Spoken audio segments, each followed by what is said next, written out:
Well, good morning, good afternoon, or good evening, as the case might be. Welcome or welcome back. Again, as the case might be.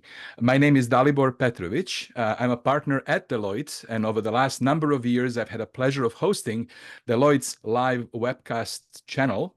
The intent of this channel is to actually engage with our technology leadership audiences and explore topics that are timely, relevant, useful, usable, both in terms of evolving technologies and topics that are hot today, but also conversations about tech leadership, evolution of tech executive roles, the future technology leadership and leaders. Today, we have a very special session planned. Many of you, of course, know that Deloitte publishes Deloitte Tech Trends, and over the last 15 years, this has been our showcase global annual publication. And this year, 2024, we are launching our Tech Trends using this live webcast channel. We are going to go through each of the six tech trends in detail, one per session. And today, I am thrilled to welcome back my good friend and colleague, Mike Bechtel. Mike Bechtel, as many of you know, has the coolest title of all 457,000 people of Deloitte. Mike is our global chief futurist and lead author and editor of our Tech Trends. Michael, thank you so much for finding the time to join us, to rejoin us, to come back. Oh, Dalibor, wouldn't miss it, man. I every other Wednesday, peak of the week. Thanks, every other Wednesday. That's right. That's right. So Mike is going to, of course, provide us with a bit of a context of tech trends, and we'll take a peek into this particular trend. We are doing a deep dive today. But I also wanted to welcome two additional guests for the panel today. First, I'd like to welcome Eli Dow. Eli is a technology fellow with Deloitte, with a particular focus on artificial intelligence. And Eli is also the Chief Technology Officer of ConvergedCONSUMER business with Deloitte. So Eli, thank you very much for finding the time to join us from San Francisco today. And our fourth panelist, Irene Weir, a technology strategist with the Deloitte's Office of the CTO. Irene, thank you very much for joining us from Washington, D.C. this morning, afternoon. Great to be here. Thank you for having me. Wonderful. So it's an absolute pleasure to have you all. We're going to delve into our tech trend number 2. And with that, I'm going to pass the baton over to Mike. Before I do that, just for our audiences, this is actually a live conversation. So first of all, if we have any technical hiccups, please bear with us. Second, we are doing this live to give you a chance to engage with our panelists. So if you would like to submit a question, please feel free to do that using Q&A function of the Zoom platform, and we will do our best to answer as many questions as we can. With that, Mike, over to you. All right. Well, thanks, Dalibor. And as much as I appreciate your subjective claim about my having a super cool role, which I do, and I'm deeply grateful for, my favorite thing on every other Wednesday is when you use the sobriquet brother from another mother. And I look forward to that even more because you're such a kindred spirit, fellow technology optimist, and I think a living, breathing example that you can be. Folks, for those of you who know Dalibor, it needs no salutation, but let's say good things about him in front of his face. Oh. Dalibor is proof that you can be smart and warm at the same time. You're incandescent, brother, right? Like you give off light and heat, and I just love it. So thank you for running this series. You're very kind. Thank you. Team, you're welcome. So gang, and the hearts in the live chat say it all. You've got a lot of fan mail out there, Dalibor. Okay. So team, trend 2 is the 800-pound gorilla that has a tendency to take all of the oxygen out of every room I'm in 2024. and it's all about generative AI, right? And the problem, right, that I see as a techie, as somebody who has been in the middle of all things newfangled for over a quarter century, which is a fun way to say that I'm old,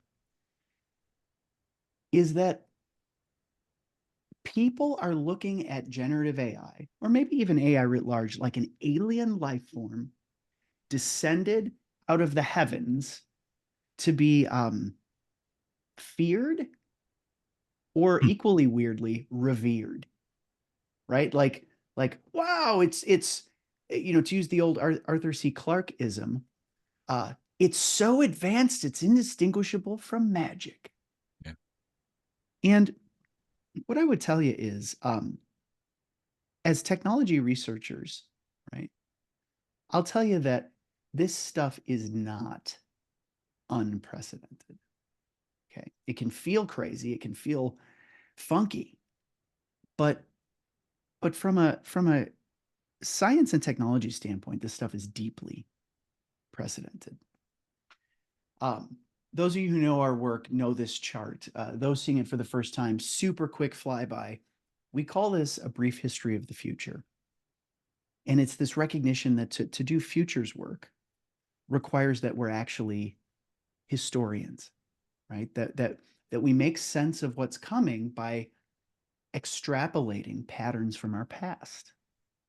And if you look at that middle layer there, right, the information layer, and for those who are fellow techies, you'll recognize this as the three-tiered IT stack: interface, database, number place, right? For those who are maybe a little less technical, how we interact with machines, how we extract insight from machines, how we power the math that powers those machines, right? AI is really just what's next in information management, right? It's the recognition that insights and machine intelligence have only gotten, let's just call it what it is, smarter over the last 75 years. But the thing is, team, too many of us are losing the forest for the trees, right? We're like, drop everything we're doing. It's all Gen AI all the time. And I would tell you no, because there's still traditional AI. There's still traditional predictive analytics. There's traditional descriptive analytics. There's traditional data management, data governance, data hygiene. You can't get to all this newfangled stuff without having your basics right. And that's to say nothing about all of that stuff there in the green, right? Taking care of your people and your finances, taking care of your cyber and risk perimeter, taking care of your old rusty but trusty systems that aren't going to bring themselves into the future, right? Gen AI, no matter how much airtime it's getting right now, is just a piece of the puzzle. And back to the past as a prologue here. I mean, gosh, right? We've been talking about flavors of Gen AI since, well, 2015. And I don't say that as a back pat. I say that as an acknowledgement that this is the next page in a book that we've been writing together. And so, how do we make sense of it? How do we really look at it in 2024? And how do we make business sort of results in 2025 and beyond? Well, here's what our research is showing us. We call this year's trend a genie out of the bottle. And the idea is this. It's a play on Genie in two ways. The first is a genie, right? Like Aladdin's lamp, right? This stuff properly used will grant your wishes, right? What do you want to do? I don't know. What do I want to do? You tell me, Aladdin, right? Because in many ways, this tool is a reflection for the person making the wishes.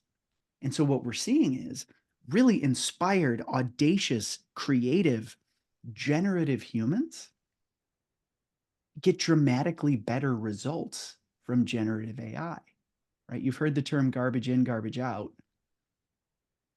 We're entering an era here of garbage in, garbage squared. But on the flip side, good news, it's genius in, genius squared. And so, make great wishes. Two, this genie's out of the bottle, right? Which, I've heard many idioms here, right? Can't take the cream out of the coffee, right? Can't take salt out of the ocean. You can, actually, but that's another technology. But the point is this. 9 months, 12 months ago, we heard a lot of stories about let's pause, right? Let's pause all this. No. I think this train has left the station, another idiom. It's really about walking this inevitable walk mindfully with ethics, with trust, and with governance. And Eli and Irene are gonna really educate us on what that means. And so how does this trend show up, right? What's really happening?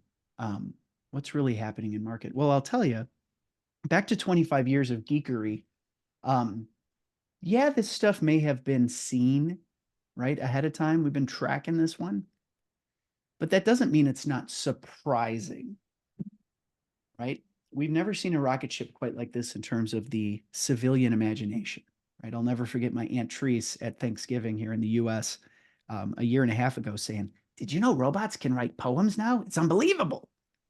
And I'm thinking, I was aware, but I'm surprised that you're aware, right?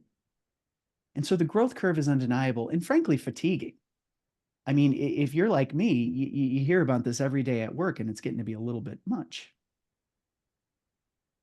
And so what we're seeing is actually new, and where we're seeing much of the signal in all this noise. It's about domain specificity. It's about scalability. It's about fit for purpose. And above all, and this is big, it's about leading with need. Because, there's a tendency to look at emerging tech as the thing, right? But take it from a geek, tech comes last, right? The hammer is only as interesting as the nails that you're hitting, and it's only as useful as the person wielding the hammer. And so the stories we're seeing in market that are actually compelling, right, that don't feel like random acts of digital, they're stories that lead with business problems worth solving. I'll give you two examples. Shutterstock. Many of you have probably heard of Shutterstock. It's a stock photography company, right? And, in the olden times, before 15 months ago, you would search for a picture of the Golden Gate Bridge, and you'd find some beautiful picture taken by a professional or amateur or pro-am photographer of the Golden Gate Bridge, and you'd pay $5, they'd earn $3, Shutterstock makes $2, directionally, and everybody comes away happy. Well, throw GenAI into that mix. Who's buying pictures of the Golden Gate Bridge when you can just conjure up a picture from the Genie, right? Shutterstock saw this. They saw this threat to their business model coming. And here's what's so cool. They built a system that could diffuse image models, right? Well, sorry, that's talk about tortured language. They could diffuse images using an image diffusion model, trained entirely on their own collection of photos. Why is that important? So that they could come to Shutterstock to conjure up that photo, right? But why is that important even more? Because they know that only their licensed and approved data was fed into that model. So you wouldn't be risking any IP or legal problems downstream. What else is interesting? Well, here's my favorite part. They pay all the photographers who provide pictures that help train that model an annuity, right? Not unlike, say, Spotify might pay an artist or Apple Music or similar, right? They pay an annuity payment to all of these human giants that this algorithm stands on, right? The idea being that there's a new business model here, namely, yeah, you may get less photographic royalty in the future, but we're going to work to shore that up with a subsidy for your contribution to the algorithmic magic. That's good stuff. And you'll notice it's not a deeply technical story, it's a business story. Yeah. Now, Eastman Chemical, these cats, Kingsport, Tennessee, chemical company, used to be Eastman Kodak, now it's just Eastman Chemical. They've been recording calls for quality customer service for 10 years. But like most organizations, what do you do with that data? You save it off to a disk, it goes to a data warehouse. Do you use it a lot? Somebody in their organization had the bright idea to put an LLM chatbot on that corpus. And what's so cool about this is they've always had the data, but now they have a universal API, not an API, a UI into that data, so that a sales pro during a sales call, while receiving an objection about maybe the pricing or volume or nature of a window tint, which is their kind of thing, right? They could query the GenAI and say, hey, customer has an objection on XYZ. How do I handle it? You might consider doing X based on these stories having happened 7 years ago. And so in short, team, again, not a tool looking for a nail, but here's a rusty nail. How do we access that old insight? Oh, throw an LLM on it. And so, team, those are some high-level stories, some high-level framing. That's what I do. But I'm pleased as punch to sort of open the dialogue up to my friends and colleagues, Eli and Irene, because they're living this, they're doing this, and they're building this future. And I'd love to get a sense from the two of you, and maybe Dalibor, over to you. What's going on for real out there on the front lines?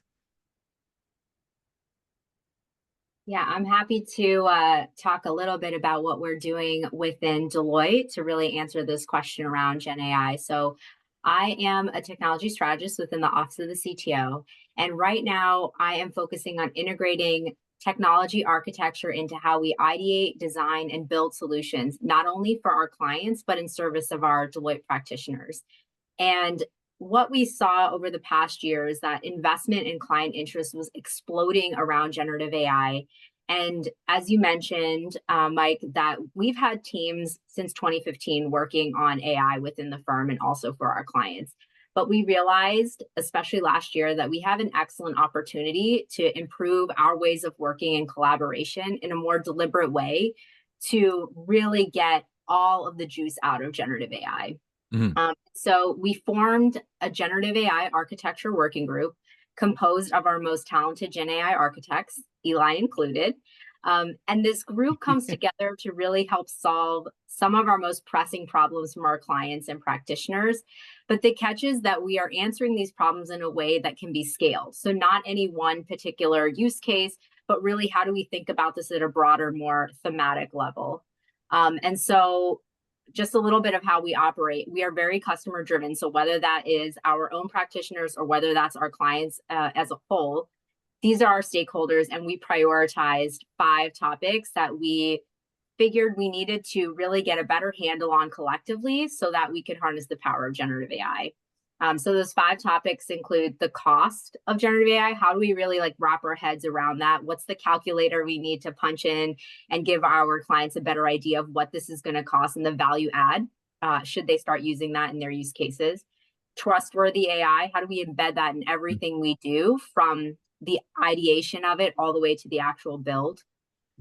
Also evaluating the use of large language models. We tend to lean into what's most popular, what's very obvious out there to use, but there are a lot of models out there, and we really need to think about the use case and making sure that there's a right fit and that it's actually going to answer the question that we have posed to our Genie. And then the last 2, really selecting the right partners. Not everyone can do everything. So we really need to build the right ecosystem around us, thinking about who will complement the work that we bring to the table, so that we're able to actually think ahead for our clients. And then finally, not only bringing the right tools, ways of working, and partners, but also how do we upskill our own technical and functional talent so that everybody can really use generative AI, because that is a spectrum, and we want to make sure we give the right tools to the right people so that it always augments their work, not just seeing it as something that could be replacing what they're doing, which is, we'll talk about that in a second, but not true at all. So I know that Eli is a member of our group, so I'd be curious to hear from Eli about how some of the work that we're doing within the working group actually translates out to clients. Yeah, I would love to talk about some of the interesting use cases. First of all, thank you everybody who's listening to this. I'm super excited to be here. I think what I love about generative AI is it's the diffusion of the tech through the space that we sit in. And the space that we sit in could be in marketing, or maybe we're developers, or whatever our day-to-day role is. And despite that tinge of fear that everyone has about replacing jobs, most of the use cases that I'm seeing right now are not about job replacement, although there is some interest from businesses about cost takeout. It's really using GenAI to make us more of what we could be and becoming the best version of ourselves that we could be. I'll give you some examples. One of the first things that we did internally in our firm, and that we saw a lot of our clients doing, was adopting some of the code generation type work to be better, more prolific developers. And it's not surprising that that's an enticing use case, because it was a very tech-oriented sort of launch and debut into the scene about generative AI from large language models and other techniques. And so we immediately turned that tech, which is shiny and fun, onto our tech teams that like shiny, fun toys. So there's a bit of obviousness to that, like an elegance to it, right? We like shiny gadgets. We built the shiniest gadget. Let's use it to build more shiny gadgets. Yeah. I love that. But just like, going back to the Genie metaphor, I want to pick up on that thread. You hear the stories about the gin and sort of the trickery involved, and you get what you ask for. When we unleashed, for instance, those generative developer tools on our own army of ultra talented developers, designers, et cetera, it literally does make you 10 times what you are. And to sort of peel that onion and explain this metaphor a little deeper, if you are a phenomenal code reviewer or a great developer who's good at spotting bugs in other people's code, and you're kind of a captain, a leader, and you're thinking 3 steps ahead about, okay, this code that I'm reviewing for somebody else, I can understand it, I can find the flaws in it, you are going to excel in the age of generative AI with code assistance, because you effectively become the full-time reviewer. You're kind of delegating work and saying, please describe or implement me something. I'm going to review it, check it, sign off on it conceptually, right? But if you are the kind of person who doesn't think strategically about your code and you just bang out functions that are full of bugs, now congratulations, team, you are developing bugs at 10 times the rate because you can generate code faster. It doesn't solve any other problems. So it just makes you more of what you are. So that's one use case, the application of software engineering internally.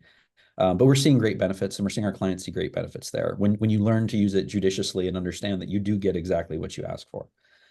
Another example that I think is systematic, I guess I would say, across the clients that I serve is the rationalization of the classical investment in data science and machine learning with kind of a generative AI frosting or experiential uplift that can be provided on that. I'll give a couple of small examples briefly. One is in pricing, for instance. We do a bunch of work with our clients doing pricing for items like you might find in a grocery store, to find an optimal price, perhaps to make an individual's basket larger, or maybe to do some other interactions that make a lot of sense for when you're just trying to run a grocery store effectively in the modern age with price competition and things going on. We've always been able to do pricing optimization.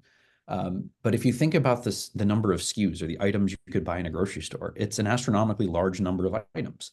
And so if you use classical data science or optimization techniques to price based on your objective, it produces a metric ton of data and information. And unfortunately, grocers, in terms of their internal structure, are not really set up to say, I'm going to often, like once a quarter or once every 3 weeks, reevaluate my price structure for every single item in the store. The generative AI here, the uplift, is being able to summarize all of those individual reports at a category manager level, or perhaps like, we're talking about the dairy aisle, and give the top biggest impacts, bang for the buck, in a report that's an actionable, action-oriented summary of, you should do these. These are the recommendations based on the real data science. It's not generating pricing. We're not saying, generate me a price for toothpaste of $1.29. That would be bad. We're using the classic data science to find the actual price points, and then using the GenAI to summarize all of those price points into broad collective actions that would make sense across a category. So that's an example of where we're seeing that synergy coming back and forth. The other one that's similar, if I may, and take more airtime for one more example, is around a common problem that is perhaps a bit provocative, but it is almost universally true. And that when we start from the foundation of any of our clients and we ask, do you understand your customers and your customer base, the cohorts and the segments that make up your group? Invariably, they say, yes, we think we do. And they will tell us how so. But they're usually constrained by the laws of reality that unfortunately we live in, which is to say, we can only do a marketing campaign or an activation campaign against 15 segments across the entire US. And we all know about demographics and age, and things that people might use to segment us up into populations to market or send content to us, whether it's from content that's streaming or whether it's, recommendations by email for products or services we might want. I would argue in 2024, using things like age and gender and all these other things are really not good indicators of what our consumer preferences are. Yeah. So in another example of take the best of classical data science and machine learning, but adding a generative AI frosting on the cake, so to speak, we can really take all of the information one of our clients might know about their customers in a first-party data set. We can blend that with a rich set of third-party data sources, typical data engineering stuff. We can run a plurality of interesting, classic data science models like propensity, churn, lifetime value, to really understand everything we could possibly know about each customer or household we serve. And then we do the classic machine learning and say, you truly have 1,495 segments is what you actually have from the data viewpoint. Yeah. And we could always have done this. Now, the problem was it does no good to tell a marketing organization who can only handle 20 segments that you have 1,200 segments, because there's a scale problem and a mismatch, an execution problem. Not only that, some analyst or somebody would have to go through those data sets of all 1,200 of those data pools. They're completely data driven, mind you, and say, well, how do I describe in language we can use? How do I describe segment number 954 versus segment 1,112? That's where we use the GenAI to actually surface up from the data-driven segments. Give me the name in human language, like perhaps it's progressive coast to coasters, and that's what the data came up with, not me. Perhaps it's people interested in gaming because it turns out they have a history of buying online apps on their phone, and that's the nascent feature about that cohort that comes out of the data. But it's a profoundly new way to think about your customers by using this blend, and the downstream implications of starting with understanding your customers better and being able to talk about them in new and interesting ways because you didn't even know that segment existed, has all of the downstream impacts that you see is kind of table stakes, if I'm honest, about marketing and communications, because everyone's talking about custom content. And we have a belief that you could eventually get to this world of one-to-one communication and marketing and understanding, so that if we make cool new products or interesting new services, I could reach Mike specifically, or I could reach Dalibor specifically, or Irene, with a message that profoundly resonates about why this service or offering is good for them, and even do things like special offers or promotions that would get them to convert or take action so they get what they want, the people manufacturing the services get what they want, and it all comes together in this delightful experience. So that's a couple of the things. We can talk about product recommendation or other interesting use cases later, but I don't want to suck up all the air because that's GenAI's job, not mine. I love it. Dalibor, choose your own adventure, my friend. Well, what piques your curiosity with all this righteousness from Irene and Eli? So a couple of things that I think are really worth pointing out. What you explained, Eli, this is a great example of the human multiplied or squared by the capability of the machine. As we typically say, garbage in, garbage out, but this is here, genius in, genius squared, as in you really have to have the people who have the creativity to come up with problems to solve. And I think that what we are seeing is that, yes, there is a risk of jobs being replaced, but I feel, as a technology optimist, that there is a greater opportunity for creative humans to actually amplify themselves. And this, I think, is important thing to put on the radar and talk about, right? That creativity here is going to be amplified. So we need to be thinking, attracting, protecting and growing our creative people within our organizations. And the second thing that I can sense is that we seem to be, the industry seems to be moving from leveraging GenAI for chatbots to now doing things that are clearly much more creative and maybe less about optimization and more about creation of new revenue opportunities, right? Yeah.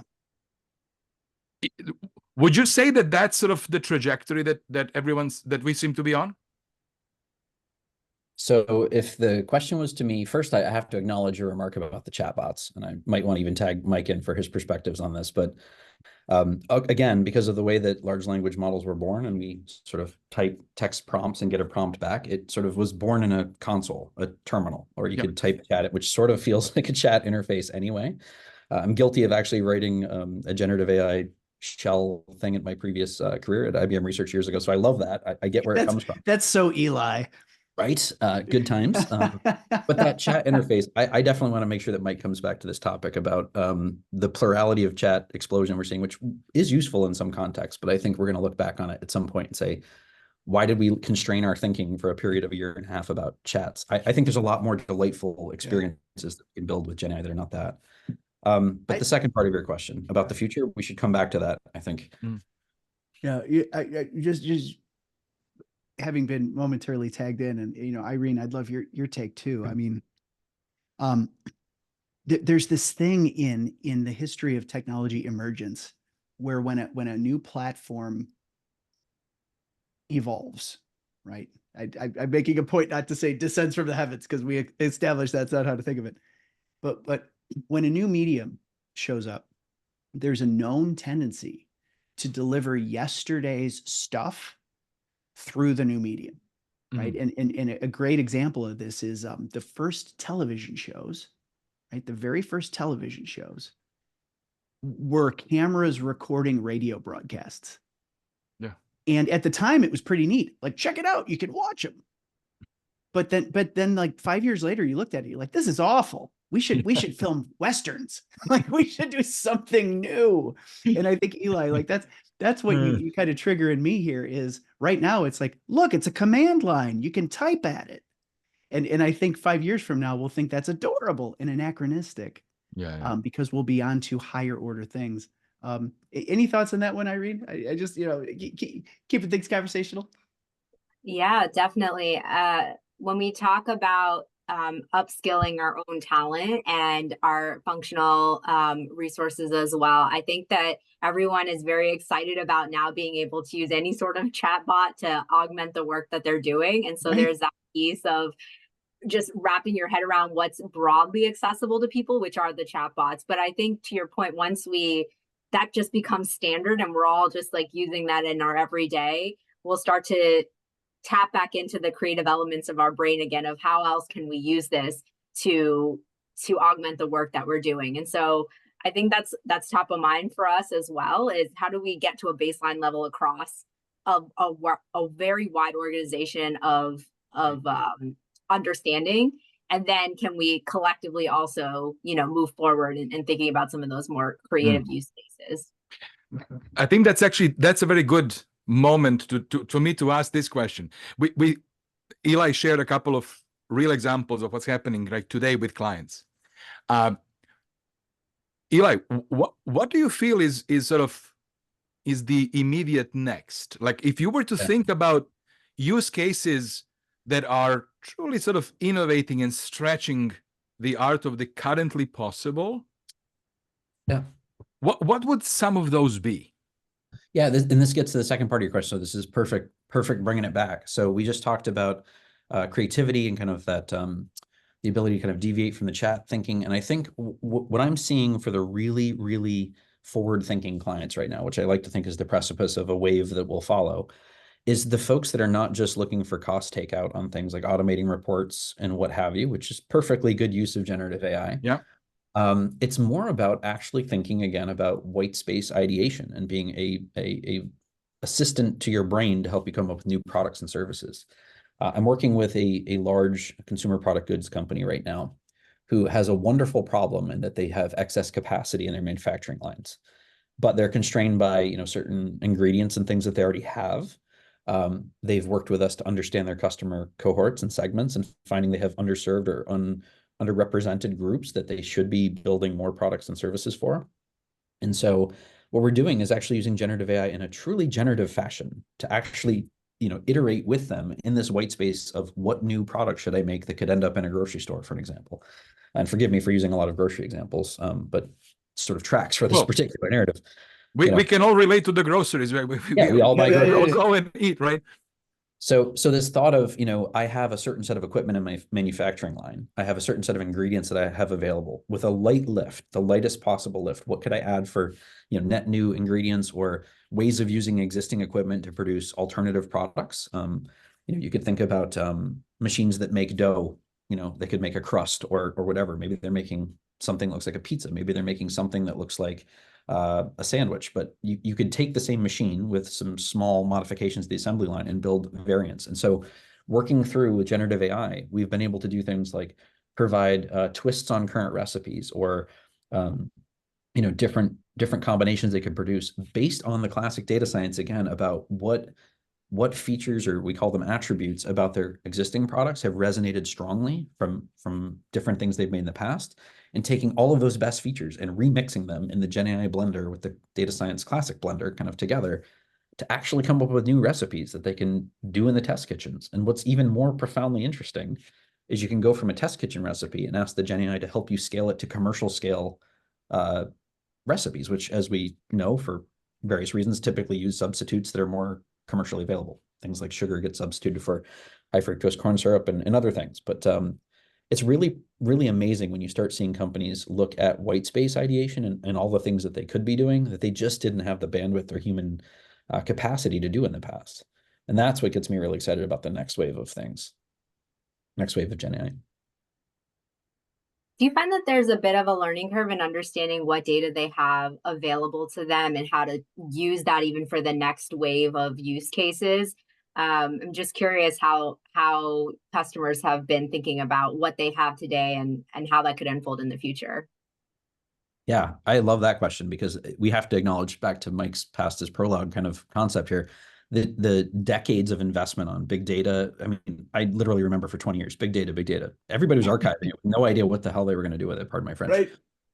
Now we know we've got this pile of data, and those who made the previous investment are in a great position to capitalize.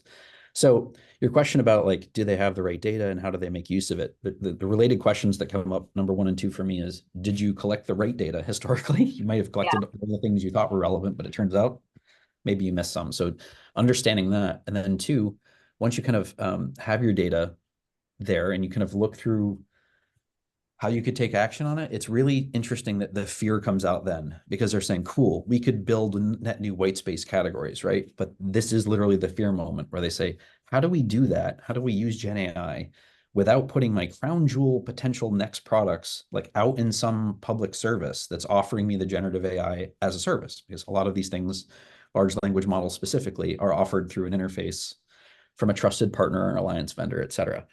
And there's a beautiful story, and I think it's commensurate with decades of collecting data. The other part of this trend that made GenAI happen where we are here and now is the wave and renaissance of open source, which started going, back decades, but the boom with Linux, and then the academic kind of interest in AI has always been fairly open, and it's like a publish and share kind of mentality. And that intersection of open source, specifically the AI community, and the data gets us to where we are now.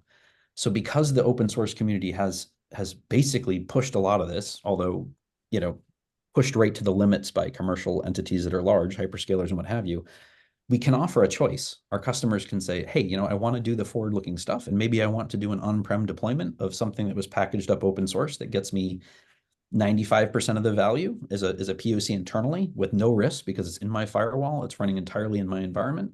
That's a beautiful thing to say. And then alternatively, if they have a trusted partner and they get over that fear and can see the value from the on-prem pilot, maybe now it's time to partner up and go at full scale with 10 times the image quality or 10 times the textual quality that comes back because you're not running a kind of a smaller model internally and you're running with a trusted alliance partner. So I love the choice that we have. But that's what I'm seeing is, do we have the right data? And if we have the right data, can we do the thing that we want to do without making everyone paranoid? And then if we show some value, then how do we scale it, which is the next challenge.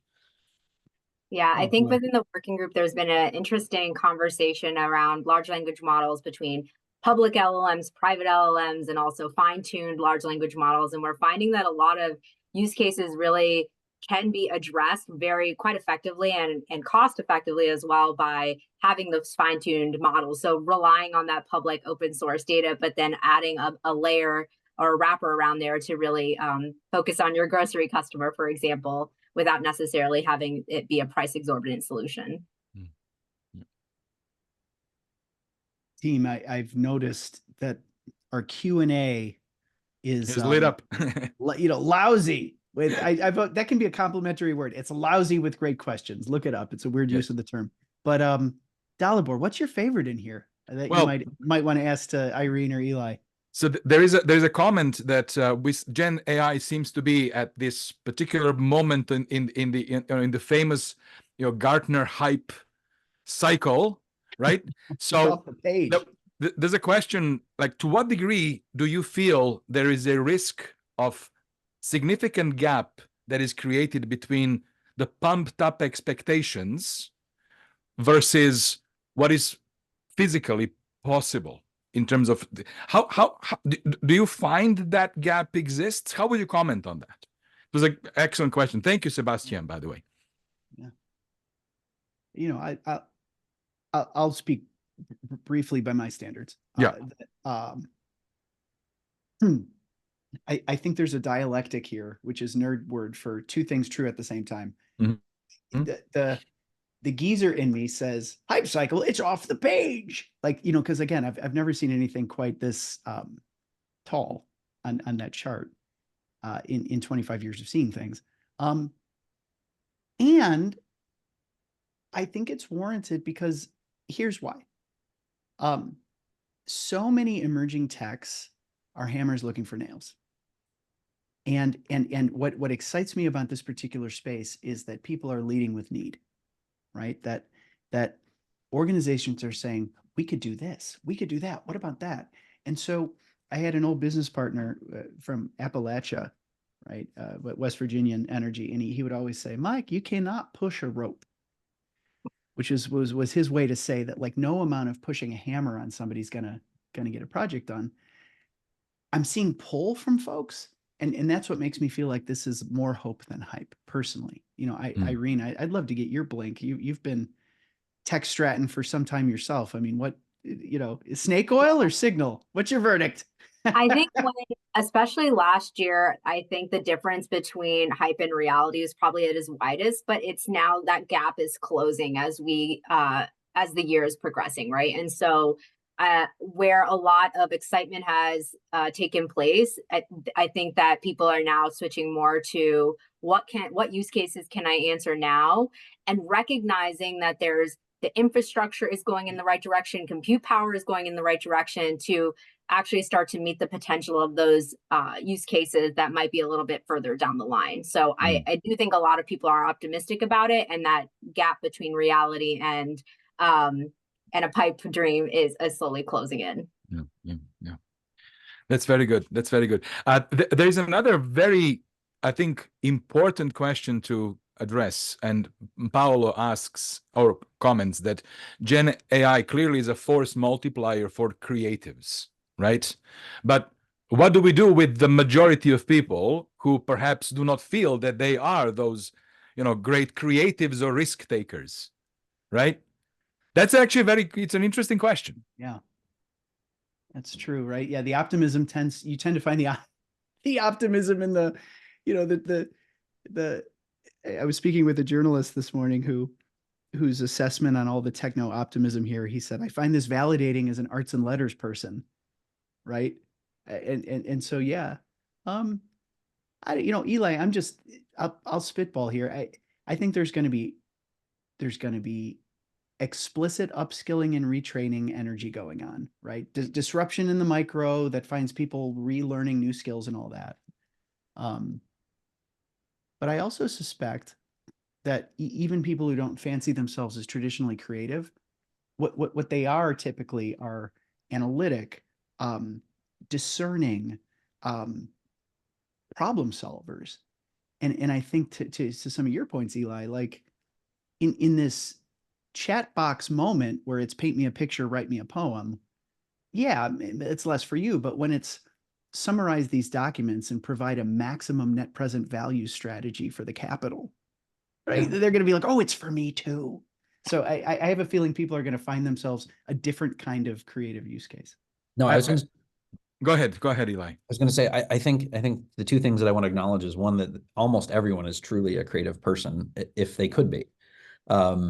We are often hamstrung by the things that we do in the day-to-day that prevent us from being creative, but we are creative creatures by definition. Going back to cave paintings, like if we humans have time on our hands, we will do creative endeavors. It's amazing what we build as a society's architecture, innovation, art, music. And I have to just take an aside here. I am so elated at the future for young people right now. I have a niece who just turned 10 years old yesterday. I have a young nephew as well. But when I look at them, and they're both, they like to draw and paint and things like that. I got out of that because I had no natural talent for drawing. I always wanted to like make a comic book or something as a kid. And I live in a world today where with the right tools, which aren't even that difficult to access, I could go describe the plot of a comic book or work with a large language model to help me work on the narrative and structure and refine my script, and then take the pages of the script and plug it into a tool to draw the frames. And is it going to be the best, competitive with say Marvel or DC or Image, stuff that comes out? Maybe not, but we are at the rain slick precipice of darkness looking into that future going, could be super amazing, where we can all be ultra creative. But it doesn't have to be about creativity there. I mean, it could be music, but also in your day-to-day life. It could literally be, I can think of a better way, or I'm trying to figure out a better way to do my job that I do every day, or to live my life, or I want to be a better chef in the kitchen. So I want to tweak grandma's recipe. So give me a variation on it, because also turns out grandma passed on her bad genes. I should probably lay off the sugar and the salt. So can we like revise? Sorry, so I shouldn't laugh at that, but I feel you on that one. Yeah. No, but there's so many ways that we are creative. And so it's not literally the people who identify as creatives, artists, or people doing creative media work and things like that. I think we all have a creative person. Sorry, that was a bit of a weird. No, this is a fantastic answer. I think what you really are saying is that this particular technology does amplify and multiply you. And you, whatever you are, this can actually help multiply and amplify that, right? Yeah. Which, by the way, and I think Paolo has a great sort of question and concern, about what impact will this have on humanity. I think that this actually, if anything, makes it more important for people to show up their kind and good sides. Because when that is amplified, you can actually multiply that positive effect. So the hope is that all of us take personal accountability and encourage the positive uses of technology to amplify those skills that will benefit society, right? So just like every other tool, you can use it for good, you can use it for bad. We have the choice to make. Right? Dalibor, to that point, I have a question for Irene in that regard. Like I'm hunching that the working group is spending non-trivial time on matters of equity, inclusivity, bias, and I'd kind of love your blink, because I know like sometimes you'll see a headline on that, like look out for bias, but you don't see much more. What's the double click on some of that, like circa spring 24? Yeah, absolutely. So one of the topics around evaluating large language models, it's not just around performance, but how do we evaluate other aspects of those models? And one of those things comes up, which is the intersection between trustworthy AI and figuring out the best models that we can use. And one of those aspects is bias. So we're looking at how do we actually measure bias in a large language model? What are the frameworks that we can look at? And so that we have some sort of quantifiable measure and can compare that against other models that we want to see an output. And then we can compare that to the use case and say, which of these models is going to make sense while limiting, the different biases that we might not want to have as part of our output. So that's a big component of that. Second also is around developing the algorithms themselves. So we have an excellent team that is looking at embedding trustworthy AI into the algorithms that we're also building for clients. So how can we sanitize those clients, algorithms, not just for any one client, but have that same thinking brought up a level so we can look at that even internally, apply those algorithms to ourselves in the work that we're doing there. So having that be at the core of whether it's an algorithm, whether it's the model, is at the epicenter of what we're trying to do. Yeah. Thank you, Irene. So we spoke about what's happening now. We've shared some real use cases. we stretch that to what is happening next, as in example that Eli brought up was organizations thinking about how can we leverage Gen AI to explore the white space, right? How can we create new products, new services that are not available today? Let's open up that horizon a little bit more. Any perspectives, Mike, on what is the likely direction long term? Full throttle into Future Town. Here we Yeah. go. All right. So a couple things come to mind. One, I think, is the recognition that in the same way that our those of us who have kids or have ever been kids or nieces or nephews, pick your stitch, but you know that there's different kinds of intelligence, right? The universe gifted me with 3 beautiful kiddos, and they're very different kiddos, right? I've got the bookworm, self-described. That's not a pejorative. I've got the athlete, and I've got the empath. And what I would tell you is, to machines, this stuff's all just data. And so the two kinds of intelligence that we don't really talk about right now, one is physical intelligence. Like I remember reading a research paper that talked about how, LeBron James is smart in a different kind of way, right? And it's not to take anything away from his IQ. I mean, I'm sure that's great too, but that there's something about spatial awareness. And so the world of physical robotics, the world of manipulating atoms and doing so with dexterous hands and fingers, like that's coming too, right? Physical robotics and physical intelligence. And then the other is like emotional artificial intelligence, right? There's a startup called Affectiva. That's not really a startup anymore. They're full on, but they'll look at the expression on your face, right, to determine whether or not you're glum, distracted, road rage, because to the machine that's just data, right? And so I think we're in the bookworm mode of machine intelligence, but we're going to start to see a variety of those other kinds too. That's my hunch. I mean, Irene, Eli, I'd love to invite you to speculate a little bit. I mean, I'm happy to go next. I think when I look at where we're headed, the next step, there's a couple steps I think in the future that are going to be big unlocks. The next one is multimodal Gen AI getting better. We often conflate the concept of Gen AI with like large language model, but there's stable diffusion. There's other techniques. There's all kinds of algorithms that are this family, but we're getting to a world where now, because of the way that we process the data, we can treat images, audio, text in similar ways computationally. So we can find photos that represent a concept or a theme or music that elicits the same response, all because in a high dimensional embedding space, it's the same data. It looks the same from the machine's perspective.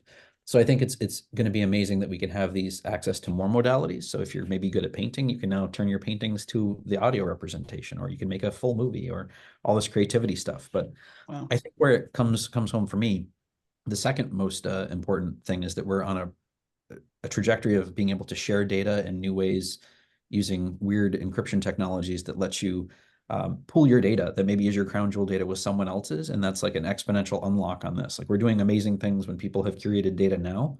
Imagine if you could see someone else's crown jewel data, but not in the plain text, and all this Gen AI multiplicative effect is now on twice as much data, and neither of you put your data at risk. There's a whole, that's a whole different topic. But as a geek, I'm really excited that you said fully homomorphic encryption without having to say fully homomorphic. I did. I tried not to use the crazy words. And then the third one is just as we democratize this stuff, and there's this beautiful thing that happens in computer science where interesting problems that are profoundly impactful, but performance suck, like get better because people look at them. And right now we're seeing that, where you can get inferencing, where we're doing fun tricks to sort of reduce the number of bits necessary for the inferencing part, where we ask the question, not the model training. Be damned, that's going to happen somewhere else. But we want to just ask a question of the trained oracle, the system that right now lives on our laptop or through an API.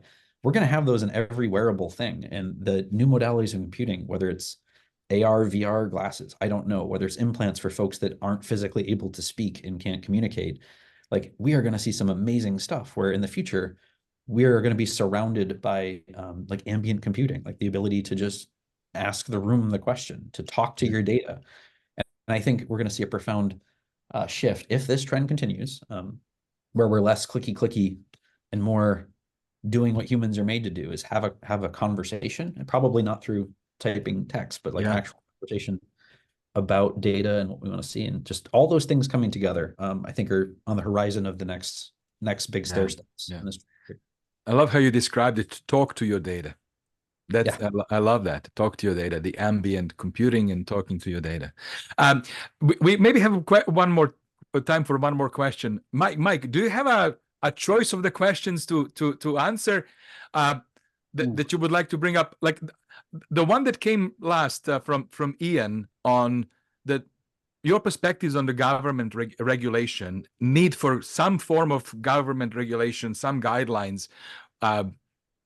Any sort of commentary on that from any one of you? Irene, this smells like working group energy.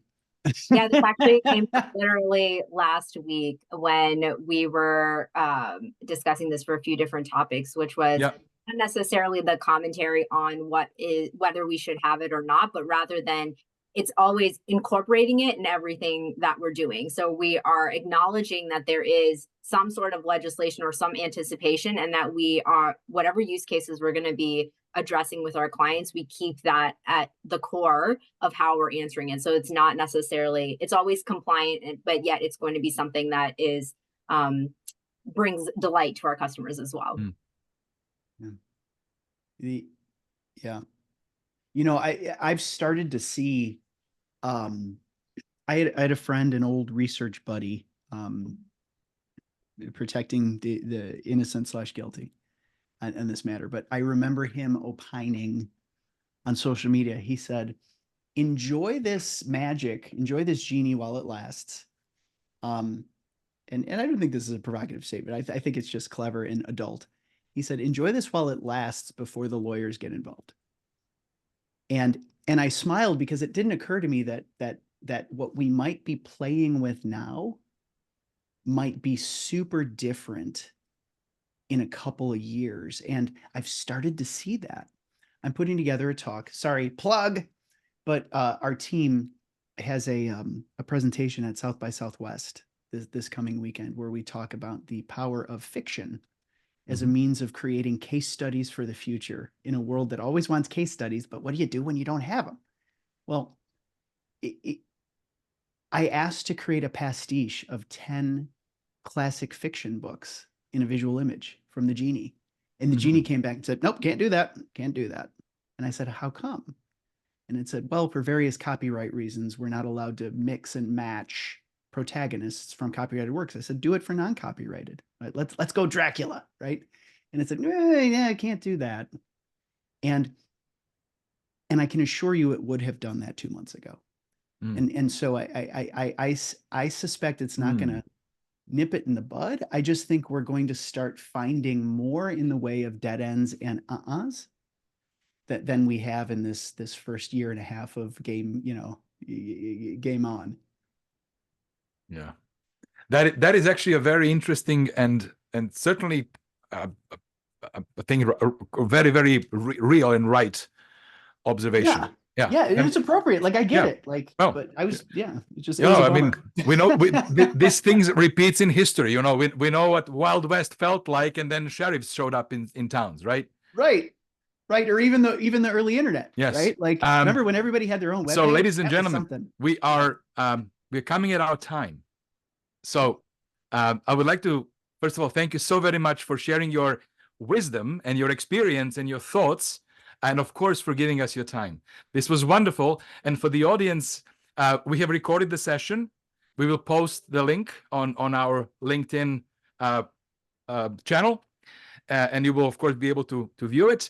And 2 weeks from now, on March the 20th, please plan to join us again, as we are going to do the deep dive into Deloitte Tech Trend 2024, Tech Trend number 3, which we call Smarter, Not Harder.